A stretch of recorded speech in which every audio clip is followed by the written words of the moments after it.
আমাদের নতুন আরেকটা জার্নি শুরু হয়ে গিয়েছে অলরেডি। এখন ঘড়ির কাঁটায় 6:20। আমরা বেরিয়ে গিয়েছি আমাদের হায়দ্রাবাদের বাড়ি থেকে।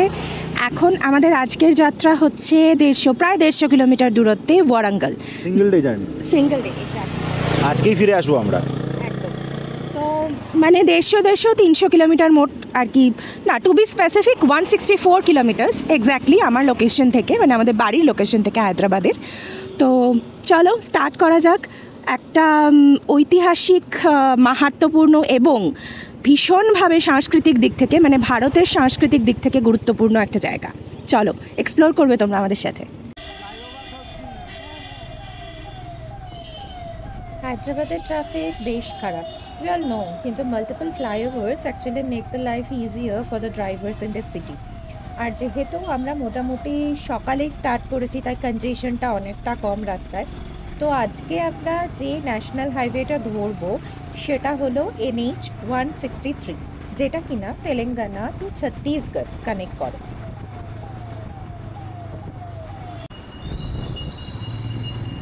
হায়দ্রাবাদ থেকে আমরা উপ্পল হয়ে বেরোবো। উপ্পলটা হাইওয়ের উপরেই ক্রস করব। আর এখন আমরা পেরোচ্ছি মেহেদিপট্টনম। আর মেহেদিপট্টনম থেকে এই যে আমরা বাঁদিকটা নিলাম, দিস ইজ টুয়ার্ডস NH 163, মানে আমরা এখন ন্যাশনাল হাইওয়েটা ধরে নিলাম। একটা বিচ্ছিরি টাইপের বৃষ্টি শুরু হয়েছে। আমরা তাই জন্য একটা জায়গায় দাঁড়ালাম, রেনকোটগুলো পরলাম আর সাথে একটু কফিও খেয়ে নিলাম। এই হচ্ছে রাস্তার ধারে তাজা টিফিন। তাজা টিফিনের অনেকগুলো আউটলেটস এই হাইওয়ের উপর পাওয়া যায়। ইনফ্যাক্ট কলকাতা থেকে হায়দ্রাবাদ আসার পথেও পাওয়া যায় তাজা টিফিন, টি টাইম, এইগুলোর আউটলেটস। এই যে ইন্দ্রনীল, আমরা দুজনেই রেনকোটস পরে নিয়েছি। হায়দ্রাবাদ থেকে বৃষ্টিটা শুরু হলে আর এই জুতোগুলো পরতাম না, আমি আবার কাপড়ের জুতো পরেছি। ইন্দ্রনীল তো তাও উডল্যান্ড পরেছে। চলো আবার এগোনো যাক।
বৃষ্টির জন্য আমরা অনেক ধীরে ধীরে চালিয়েছি এবং মাঝে বেশ কয়েকটা এক্সট্রা ব্রেকসও নিয়েছি। মানে সাধারণত এই কিলোমিটার কভার করার জন্য, এই 150-160 কিলোমিটার কভার করার জন্য আমরা একটাই ব্রেক নিতাম নর্মাল ডে হলে, সেখানে 4টে ব্রেক নিয়েছি।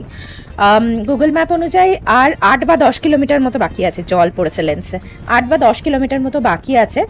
খুব খিদে পেয়েছে, সামনে একটা লোকালিটি দেখে দাঁড়াতে হবে। আমরা ওয়ারাঙ্গল ফোর্টের ডিরেকশন দেখছি।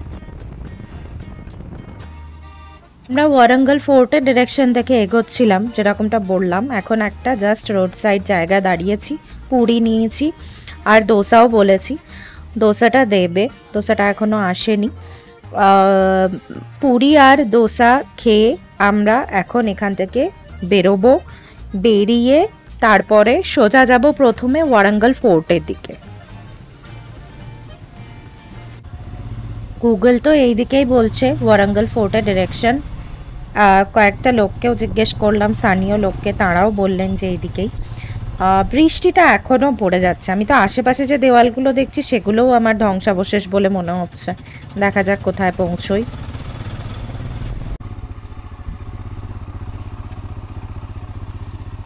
ওয়ারাঙ্গল ফোর্টের সীমানার মধ্যেই এই যে মহলটা সামনে দেখা যাচ্ছে, এটা হচ্ছে কুশমহল।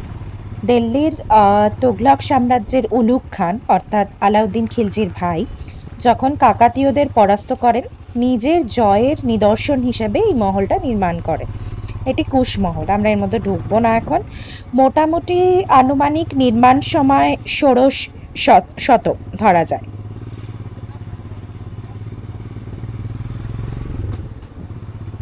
বৃষ্টি পুরো আমাদের ঘোরার মুডটাই পুরো নষ্ট করে দিয়েছে। আমাদের এখন এই রেইনকোট পরে, হেলমেট পরে, হেলমেটটা রাখতে পারছি না কারণ হেলমেট গাড়িতে রাখলে পুরো ভিজে যাবে হেলমেটটা, তখন তারপরে আবার পরতে পারবো না। তো হোয়াট এভার, আমরা ওই আমার গলাটাও ভেঙে গেছে। আমরা ওয়ারাঙ্গল ফোর্টের ওখান থেকে ঢুকে ফোর্টের যে ধ্বংসাবশেষ এরিয়াটা রয়েছে ওটা পেরিয়ে আমরা এখন এই এটা কি স্বয়ম্ভু টেম্পল এরকম কিছু একটা লেখা ছিল, তো সেখানে এসেছি। ওকে, ওয়ারাঙ্গল ফোর্ট লিখেই দিয়েছে, টিকিট দিয়েছে 25 টাকা করে টিকিট। আচ্ছা চলো ভেতরে যাওয়া যাক। ওই যে দূরে দরজা মতো একটা জিনিস দেখা যাচ্ছে, বা এই যে এখানেও একটা আছে, চলো ক্লোজলি দেখবো। This is Kala Thoranam and this is emblem of Telangana state. বৃষ্টিটা ক্রমশ বেড়েই যাচ্ছে আর আমার গলাটা ততোধিক ভেঙে যাচ্ছে। যাই হোক, মোট কথা এই যে ওয়ারাঙ্গল, এর প্রাচীন নাম হচ্ছে ওরুগাল্লু। ওরুগাল্লু শব্দের অর্থ হচ্ছে ওয়ান স্টোন। অনুযায়ী মানে ঐতিহাসিক তথ্য অনুযায়ী বা বিভিন্ন শিলালিপি থেকে যা তথ্য পাওয়া গেছে তা অনুযায়ী মনে করা হয় একটা মাত্র পাথর কেটে কেটে কেটে কেটে পুরো শহরটা তৈরি করা হয়েছিল। সেই কারণে এই শহরের নাম দেওয়া হয় ওরুগাল্লু, এবং পরবর্তীকালে ওই নামটাই অপভ্রংশ হয়ে ওয়ারাঙ্গল নাম নিয়েছে। এখানে খানিকটা ধ্বংসাবশেষ রয়েছে। ওয়ারাঙ্গলের সবথেকে বেশি প্রাচুর্য বা আমরা বলতে পারি বিকাশ ঘটেছিল কাকাতীয় ডাইনেস্টির সময়। এখানে কিন্তু শুধুমাত্র কাকাতীয় ডাইনেস্টি নয়, আরও মাল্টিপল ডাইনেস্টিস রাজত্ব করেছে। আর কাকাতীয় ডাইনেস্টির যে সাম্রাজ্য বিস্তার তা কিন্তু শুধুমাত্র তেলেঙ্গানা জুড়ে নয়, মানে some parts of Karnataka, some parts of Tamil Nadu and some parts of Odisha was also there.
Swayambhu temple, যা স্বয়ম্ভু শম্ভু লিঙ্গেশ্বরা স্বামী টেম্পল নামেও পরিচিত, এটি প্রায় আনুমানিক 850 বছর পুরনো।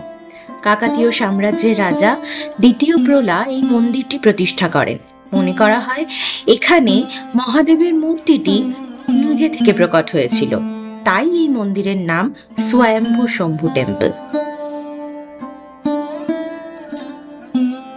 আমরা এখন ভদ্রকালী টেম্পলে এসেছি, তো চলো ঢুকি। আমি এখনো শিওর নই যে আমাদেরকে ভিডিও করতে দেবে কি না।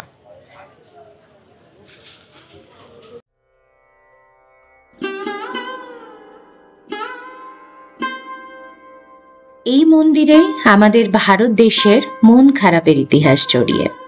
ওয়ারাঙ্গলের এই ভদ্রকালী মন্দিরের সাথে পৃথিবীর সবচেয়ে সুন্দর হিরে কোহিনুরের ইতিহাস জড়িয়ে আছে। আনুমানিক 625 খ্রিস্টাব্দে চালুক্য রাজা দ্বিতীয় পুলকেশিন এই মন্দিরটি নিজের বিজয়ের স্মৃতি হিসাবে স্থাপন করেন। পরবর্তীকালে কাকাতীয় সাম্রাজ্যের অধীনে ওয়ারাঙ্গল আসার পরে গোলকোন্ডার খনি থেকে প্রাপ্ত কোহিনুর প্রতিস্থাপন করা হয় ভদ্রকালী দেবীর চোখে, এবং এই দেবী কাকাতীয় সাম্রাজ্যের কুলদেবী রূপে পূজিত হওয়া শুরু হন।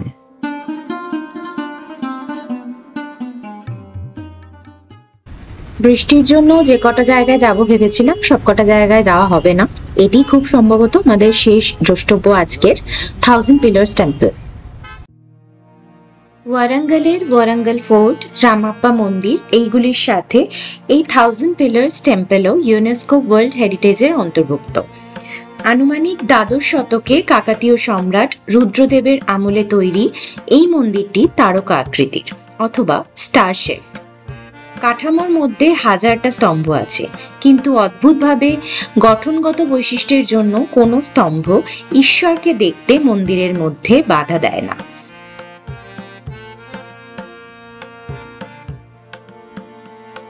মূলত এটি দেবাদিদেব মহাদেবের মন্দির অথবা রুদ্রেশ্বরা টেম্পল হলেও এই মন্দিরে বিষ্ণু এবং সূর্যদেবও পূজ্য। ওয়ারাঙ্গলের অন্য বাকি সমস্ত স্থাপত্যের মতন এটিও তুগলক সাম্রাজ্যের হামলার কারণে ভীষণভাবে ক্ষতিগ্রস্ত হয় এবং পুনরায় হায়দ্রাবাদের নিজাম মীর ওসমান আলী খানের আমলে আবার সংস্কার করা হয়।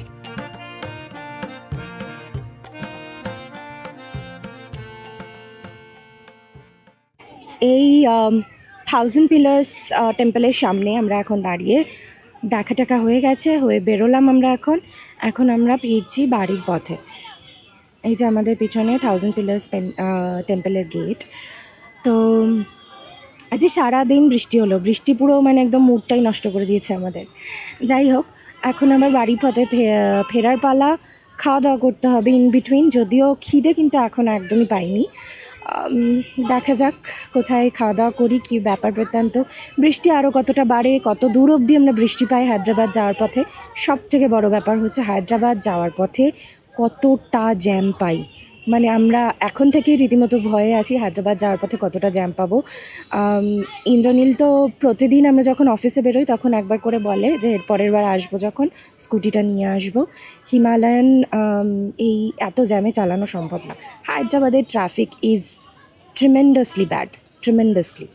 তো এনিওয়েজ, চলো এবার বাড়ির পথে আমরা স্টার্ট করি। মোটামুটি এখন 2:30 বাজে আমরা স্টার্ট করলাম হায়দ্রাবাদের উদ্দেশ্যে। আগে কিছু খাওয়া দাওয়া করব। ওয়ারাঙ্গলের ওই 1000 পিলার্স টেম্পল দেখে স্টার্ট করেছি আমরা, মোটামুটি 40-45 মিনিট মতো হয়েছে। এখন 3:15 মতো বাজে। তো একটা জায়গায় আমরা লাঞ্চ করলাম, ভাত ডাল পাঁপড় ভাজা তরকারি সমস্ত খেলাম। খেয়ে এখন বেরোবো। হালকা হালকা ঠান্ডা ঠান্ডা লাগছে, সারা দিন ধরে বৃষ্টি হয়েছে তো তাই জন্য হয়তো হালকা হালকা ঠান্ডা ঠান্ডা লাগছে। আর আমার যে কী পরিমাণ ঠান্ডা লেগে গেছে সেটা তো তোমরা আমার গলা শুনেই বুঝতে পারছো। ইন্দ্রনীলেরও ঠান্ডা লাগবে, এখনও লাগেনি তবে লাগবে অবশ্যই, কারণ আমরা দুজনেই ভেজা জুতো পরে আছি। হায়দ্রাবাদ থেকে বৃষ্টিটা হলে আমরা তাহলে ক্রক্সটা পরে বেরোতাম। যাই হোক, মোট কথা এখন আমরা আবার স্টার্ট করব। দেখা যাক কতক্ষণে বাড়ি পৌঁছোয়। মোটামুটি আসার সময় যতটা রিয়েলাইজ করলাম 100-110 কিলোমিটার মতো মোটামুটি টান টান চালানো যাবে এরকম রাস্তা। বাকি যেটুকু রাস্তা থাকছে সেটুকু কনজেশনের মধ্যে দিয়ে, মানে কনজেস্টেড এরিয়া প্লাস হচ্ছে যানজট এই সমস্ত মিলিয়ে, মানে ওখানে মোটামুটি ম্যাক্সিমাম 20-30 এরকম স্পিড রেখে চালাতে হবে। তো এখন ফেরার সময় দেখা যাক হায়দ্রাবাদের কোথা থেকে আমরা জ্যামটা পাই। যখন এসছিলাম তখন আমরা অনেক সকাল সকাল বেরিয়েছিলাম, তো অতটাও আর কি শহরের জ্যামটা পাইনি, কিন্তু এখন প্রবাবলি পাবো। চলো আবার স্টার্ট করা যাক। কথায় বলে সব ভালো যার শেষ ভালো। তো আমাদের 2024-এর এটা শেষ ট্রিপ। আজকে 25শে ডিসেম্বর। আমরা কিন্তু খুব স্মুথলি হায়দ্রাবাদ ঢুকলাম, মানে আমি যেরকমটা জ্যাম এক্সপেক্ট করেছিলাম তার মানে 3%ও আমরা জ্যাম পাইনি। আমরা এখন দুর্গম চেরুবু ব্রিজ বেরোচ্ছি, এখন 6:30 বাজে, and we are in Hyderabad already. তো যাই হোক, মানে এই ট্রিপটার শেষটা কিন্তু বেশ ভালো হলো, যদিও বা বৃষ্টির কারণে বেশ মুডটা অফ হয়েছিল, তাও ভালোই ঘুরলাম, ভালোই। তোমাদের কেমন লাগলো আমাদেরকে অবশ্যই কিন্তু জানিও।